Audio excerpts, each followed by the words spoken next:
ఉంటుంది. నేటి వైశిష్ట్యం అమ్మ, నేటి వైశిష్ట్యాన్ని ప్రేక్షకులకు తెలియజేస్తారా? ఈరోజు వైశిష్ట్యం కూడా ఏంటి అంటే, ఈ రోజున భీష్మాష్టమి.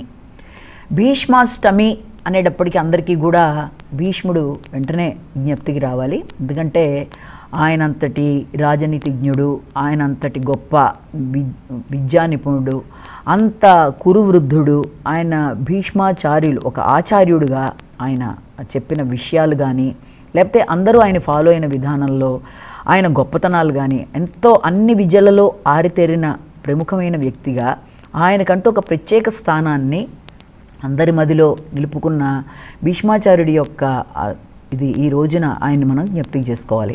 భీష్మాష్టమి అనగానే ఏంటి అంటే, మనం గనక చూసినట్లయితే ఈ యొక్క కురుక్షేత్ర యుద్ధం సమయంలో ఈ అంపశయ్య మీద పడిపోయిన అంటే దాని మీద పడిపోయిన పరిస్థితి ఆయనకి ఏర్పడి, ఆ సమయం నుంచి ఆయన తనకి ఒక ఐచ్ఛికమైన ఒక వరం అనేది ఒకటి ఉంది.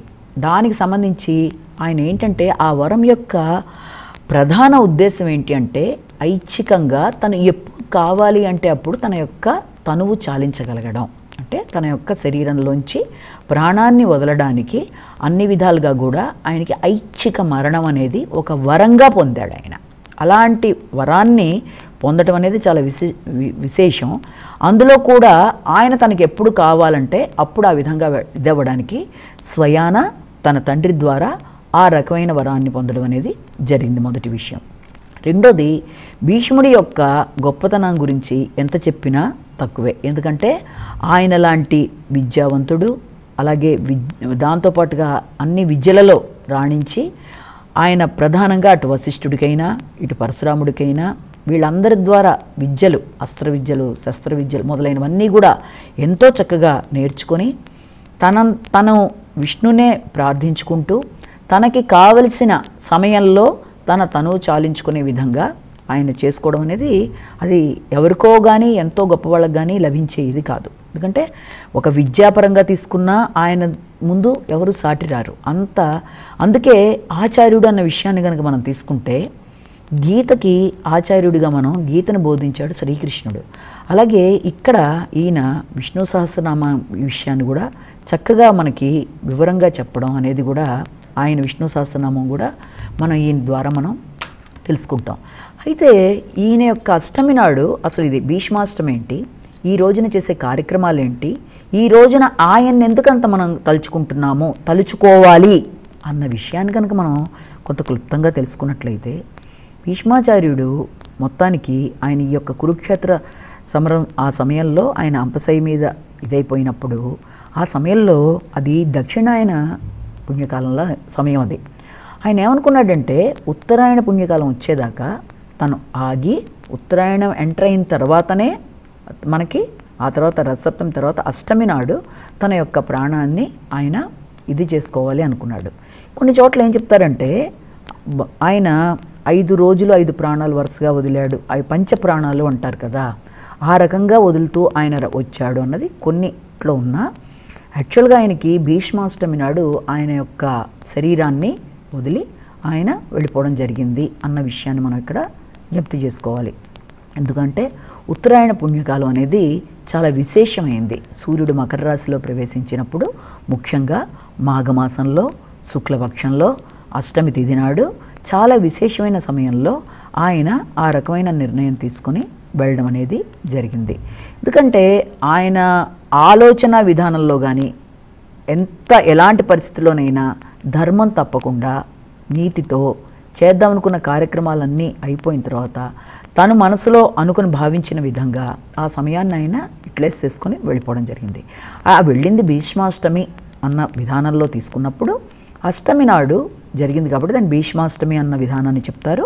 అలాగే ఆ రోజున ఏం చేస్తారు అన్న విధానాన్ని కూడా మనం ఇక్కడ తెలుసుకోవాలి అనుకున్నప్పుడు, ఆ రోజున భీష్ముడి పేరు మీద తర్పణాలు ఇస్తారు అంటారు. భీష్మాష్టమి నాడు ఆయన్ని తలుచుకొని తర్పణాలు ఇవ్వడం అనేది, ఎందుకంటే ఆయన గంగేచ అంటే గంగాదేవి పుత్రుడిగా ఆయన పుట్టడం అనేది, అలాగే ఆయన చాలా గొప్ప ఉత్తమమైన వ్యక్తి కాబట్టి ఆయన్ని తలుచుకుని, ఎందుకంటే ఆయన బ్రహ్మచారిగానే జీవితాన్ని గడిపాడు.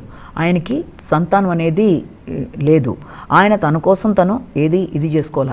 సర్వ విద్య తెలిసిన వ్యక్తి, ఒక ఆచార్యుడు, అందరికీ కూడా ఒక కురు వృద్ధుడు, ప్రతి వాళ్ళకి కూడా ఆయన్ని చాలా చక్కగా విశేషంగా ఆయనని సంప్రదించి కానీ ఎవరు ముందుకెళ్ళలేని స్థాయిలో ఆయన తన ఒక స్థాయిని రీచ్ అయిన వ్యక్తి. అలాంటిది ఆయన ఐచ్ఛిక మరణాన్ని కూడా ఆయన పొందిన వ్యక్తి కాబట్టి అంత విశేషంగా అంత గొప్ప వ్యక్తికి సంబంధించి ఈ రోజున తర్పణాలు ప్రతి వ్యక్తి కూడా ఎందుకు వదులుతారు అనడంలో 2 రకాలైన కారణాలు చెప్తారు. మొదటి కారణంలో ఏం చెప్తారంటే, ఎవరికైనా సరే సంతానం ఉన్నవాళ్ళకి తప్పనిసరి సంతానార్థులు కూడా దీనికోసం చేస్తారు. ఎప్పుడైతే భీష్ముడికి తర్పణాలు ఇస్తారో వాళ్ళకి మంచి సంతానం అనేది ఏర్పడడం అనేది, అలాగే సంతానం లేని వాళ్ళు కూడా భీష్ముడికి తర్పణాలు ఇవ్వడం వల్ల వాళ్ళకి మళ్ళీ నెక్స్ట్ టైం లోపల చక్కగా వాళ్ళకి పుడతాడు బిడ్డ అనే కారణంతో మరికొందరు చెప్తారు.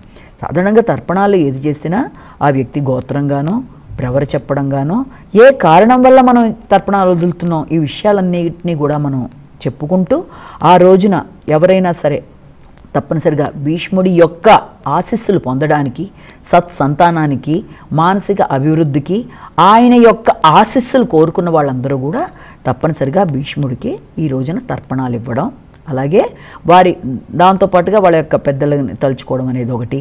తర్వాత ఆయన్ని తలుచుకొని ఈ రోజున చక్కగా ఆయన్ని మనస్ఫూర్తిగా ఆలోచించడం, ఆయన చెప్పిన ఈ విష్ణు సహస్రనామాలని గుర్తు తెచ్చుకొని దానికి నమస్కారం పెట్టుకోవడం, ఇలా ఎన్నో రకమైన విషయాలన్నీ కూడా ఈ రోజున భీష్మాష్టమి నాడు చేస్తారు.